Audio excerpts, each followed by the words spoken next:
Prologue. Henry hadn't been able to read in ages. He had only recently started to approach it again, first reading on his phone, then, eventually, entering a bookstore. Somehow he had the feeling that the stores that still existed were becoming larger and larger. The one he was entering now extended over 3 floors and housed not only English literature, but foreign literature as well. It was nothing like the old bookstore around the corner, which had closed down a while ago and which had been layered in the waxy stink of tomes that had become kin with their covers, closing at the end of the day, inhaling, exhaling, year in and year out. Henry let his gaze wander over some first editions clothed in cellophane. The sight was almost too much for him to bear. His book could have been displayed here, lying on a table of dark wood, or like a king, leaning upright on one of these stands. Didn't he deserve it? He could have chosen to leave, but the smell of the books acted like a drug on him, drawing him further and further up the floors. He had expected the books in the children's section to calm him down, but the gaudy covers made his blood boil even more. With so many books to choose from, how could anyone decide? He walked in the aisles, up and down, let his fingertips glide along the spines of books, a little faster and slower, a little lighter, a little heavier, as if he was casting a spell of good or bad luck on them. In the past he had known right away which books to choose. The touch of his finger then seemed to sink right into the book. It was as if these books were expecting him, held themselves up to be touched. Now he wasn't so sure about that anymore. The spines were no longer giving way, and if they were wrapped in cellophane, it was no use anyway. They gave nothing away, and that's why they were no longer that interesting to him. Their glare only stung his eyes and gave him a headache. He hadn't eaten much today either. His gaze fell upon a familiar cover, and he lunged for it, clutching it to his chest like a lifeline. He took a deep breath and opened it. The letters blurred before his eyes.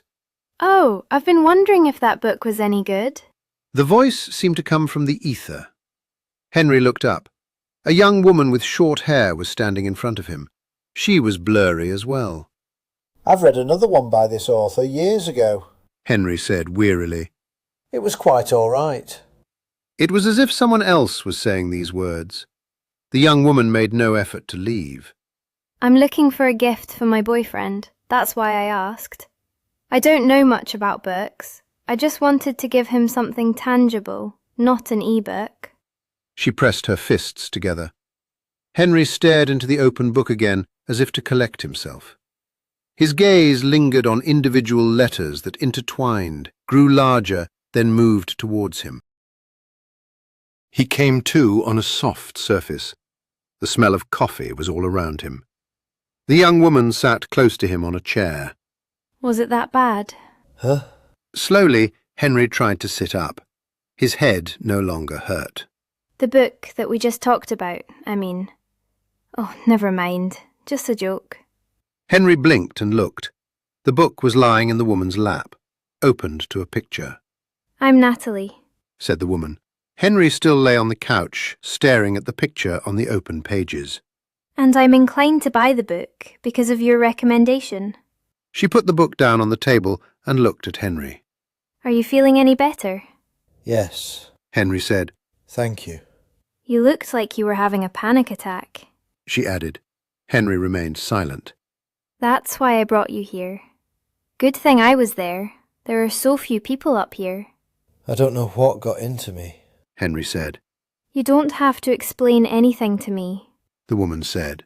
"No, I mean, I really don't know what got into me. I've never had an attack like that before." Though he had already come close a few times the past months. "Your face was getting all red, like a child's does when they're about to cry." Henry took a deep breath. So he had also made a fool of himself in front of the young woman. "You're probably under some stress at the moment?" Henry looked at her. Should he really trust this girl with his worries? Why was she sitting there with him? "What if I read the beginning of the story out to you?" she said, and tapped on the book. "I do that sometimes when I'm in a bookstore." What a strange suggestion. Henry still felt a bit light-headed. He should rest for a while anyway. All right, go ahead. The young woman took the book from the table and opened it. I let my eyes go across the words. They were not connected to my thoughts, which drifted off, exploding here, gathering there. I closed my eyes, and when I opened them again, I saw the words flow into their new slots, finding the right address, the right zip code for their current situation, quickly and without hesitation. She read out the first 2 pages of the book to him. The girl read very well and with feeling. She was good at it. Slowly, Henry started to relax and come back to reality. It's very quiet up here, he said when she made a pause. The young woman smiled. Isn't it? There it was again, that smell of freshly ground coffee beans. The young woman closed the book and placed her hands on it. So, what's your story? Henry looked at her. Why did young people always have to ask it like that? Asking you to make a pitch about yourself. I don't have a story. I'm not a writer. He turned away, not knowing why he had said that. Ever since the incident with the publisher, he had always felt as though he was standing on a battlefield whenever he tried to write. To his left, dragons were being slaughtered. To his right, couples were kissing in the sandstorm, and he was standing in the middle of it all, watching calmly. Then give me some key points, and I'll make the story for you. Henry stretched. Fine. Late 40s, divorced, lawyer. That enough? The girl smiled again and closed her eyes. A lawyer in his late 40s. Grew up in the 70s. Witnessed the death of a friend, maybe. A book. Are those the important events you can remember? That's it. I've never written a book, though. The woman said nothing. Your story didn't sound very exciting. Do you want me to tell you another story? Henry nodded. He expected the young woman to start talking about her own life. Once upon a time, there was a young girl who went from one bookstore to another. The first was very large, with wonderfully tall ceilings. The books were squeezed in so close together that it seemed as if their spines were about to burst. But she didn't really like books. She only liked to touch them, take off the cellophane. But when she read the blurbs, she got lost in the plot summaries. She was looking for a book that sounded like her, to make her boyfriend remember who she was. The woman paused. That's me. The woman looked at her watch. Gosh, I gotta be going. She made an effort to get up. Then she took the book in her hands. You should take this. Henry looked at the young woman, surprised. But you wanted to buy it, didn't you? For your boyfriend? The girl put the book down in front of Henry. I already have it. Henry looked at her in silence. But I'd be happy to read to you again. I come here every Wednesday. It calms me down. Then she turned and stalked away. Henry watched her go, puzzled. Chapter 1. It was early spring when Henry had finished his manuscript. Every day for the past 13 months he had sat down after work, digging up his brain for words. Sometimes he had sat down at home, and sometimes in the library or a cafe, where his consciousness comfortably sank into a cushion of steady background noise. It had been a bit of a struggle every time, but it had become easier, just as one's legs got used to a steep climb after the initial pain, leaving only a constant throbbing. Now that he had finished his novel, Henry felt light, and at the same time as if he had aged a decade in the past year. In the afternoons there were these stretches of time ahead of him now, and he had trouble filling them. The skies were unusually blue and empty, a canvas ready to be painted on. He tried to start a second novel on a different subject, but the words wouldn't come out right. He lingered on a word until it became a virtual ink blot, swallowing everything around it. He looked up the addresses of all the well-known local newspapers and magazines. Even during quiet hours at work, he had pulled up the list and written emails. Most of them hadn't replied. Of those who did, most told him that his novel wasn't the right fit. Some magazines had admitted that they were fully booked by the big publishers. By then, Henry had realized that publishing was just another capitalist game where only the major players could win. Perhaps the entire newspaper was fully booked, years in advance, everything that happened around the world predetermined, and there was no gap left he or his writing could squeeze into. Perhaps his novel was something that was never supposed to have happened. Initially, however, he chose to believe the opposite, that his novel was just something that no one had reckoned with, some surprise element that would cause a stir. And so he went on to contact writers' groups and small event venues in Edinburgh and joined Facebook groups. He signed up to forums, only to learn that others had as little luck as him when querying agents. Some of them had written to around 200 of them, yet still weren't considering giving up. He thought that was presumptuous. He had stopped at around 80. One time, he even took part in a poetry slam, although the thinking about it made him want to bury his face in his hands. The guy before him had read a text that was a modern, vulgar retelling of Robinson Crusoe, fart jokes included. Before this guy, a girl with a shaved head had taken to the stage to talk about her experiences as a non-binary person. Going on stage after these people, he felt like a real fossil. He looked up from his text once and immediately regretted it. He thought that he saw pity in people's eyes. And then, one day, the email came. A small publisher. They had discussed his text in a meeting, it said, and had decided to publish it. As an e-book first, of course, but after that, who knew? Henry was excited. People, and not just friends, had read his work, discussed it, and approved of it. Usually, there was always one person who didn't like it, and they would often encourage others to reconsider their initial opinion.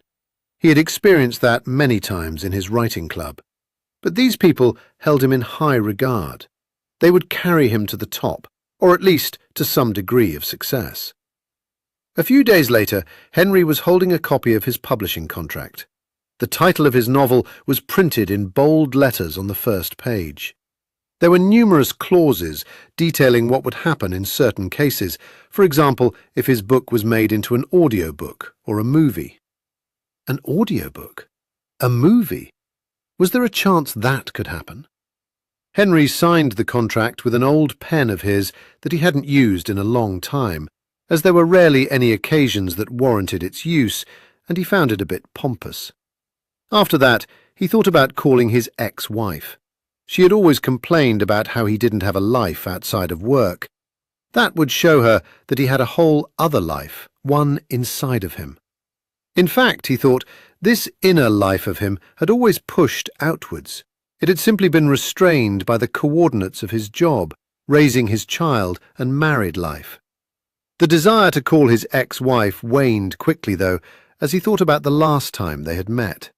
They had not yet reached the level of friendship that develops after being separated for a period of time when all tactile memory of the other person has been lost.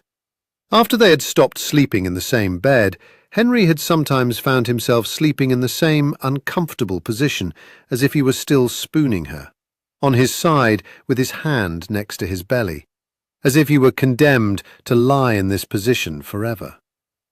Instead of calling anyone, Henry went out to wander around Calton Hill, looking all over Edinburgh. He stopped in front of the National Monument. At this time of day, the sun shone on it from behind, and the pillars cast long shadows on the grass in front of him. He felt like a Greek poet, wandering the greens with his head full of ideas. Another few weeks later, the problems had started. He received the allegedly edited manuscript back and had found that it exactly matched his original version. He was confused. Was his manuscript so good that it didn't need editing? But that couldn't be. Even Marcel Proust had editors. Then the graphics department sent the cover. They had simply taken a stock image and cropped it rather clumsily to fit the size of a book cover. Even the title was out of place. Hastily, he called them. They promised him they'd sort it out and said that they were very busy at the moment.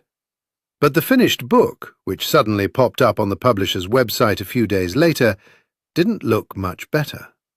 Angrily, he called the publisher again. They apologized, but said that the book had already gone into production and that it was too late for any changes. In just a few days, the publisher had destroyed what Henry had spent more than a year writing and what had probably been ripening in his brain for decades. Every day after work now, his mind was consumed with thoughts of revenge and destruction. Once again, he imagined himself destroying the publishing house, smashing its windows overlooking the Scottish hills. Or maybe he could throw a Molotov cocktail, just burn the whole building down. Then, one day, it suddenly occurred to him. He was a lawyer, and the publishing house was a legal entity that could be sued. Henry paced up and down in his apartment. You could sue a publishing house for falsified descriptions, for making a false promise. All he needed was some evidence. Feverishly, he flipped open his laptop. Unfortunately, he had not recorded the telephone conversations with the publishing director, the ones in which he had raved about great sales. Henry went through the emails that he had exchanged with the publisher, but the publisher had been too careful to write anything incriminating. He searched for the copy of the contract that he had with the publishing house and found it buried at the bottom of the file.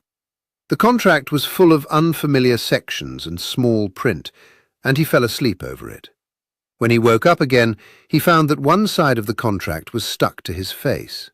At the same time, a realization seeped into his brain, as if he had absorbed the words through his cheek. The publisher had not done any editing on his book, despite prior promises, and Henry still had the email that proved it, the email containing the manuscript that had been sent back to him. If he presented both his original manuscript and the one they had sent back to him in court, literature before the law, this could set a precedent, and perhaps make his book more widely known. Henry spent the next few weeks obsessively researching media law. He was surprised at how much the field had developed over the last few decades.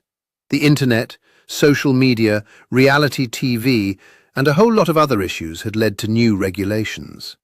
He pored over case studies, searching for anything that might be relevant to his own case. He was most hung up on the phrase, willful misrepresentation. Such a powerful new phrase. A shiver went down his spine whenever he encountered the expression. So, how are you? His ex-wife was sitting straight across from Henry, in their favourite restaurant from when they were still together. The fact that they were meeting there bordered on the masochistic, and just like back then, Marjorie pierced him with looks. That had always been a habit of hers. Never once did she take a seat to his right or left at the table. Didn't really show good manners. Oh, well, you know, I'm preparing for this trial with the publisher. Oh, is it being handled by your law firm? No, we don't handle such matters. Even after all these years, his ex-wife still only knew the rough outlines of what he was doing. But Henry couldn't really blame her either. Most people switched off after he said a sentence or two about his job.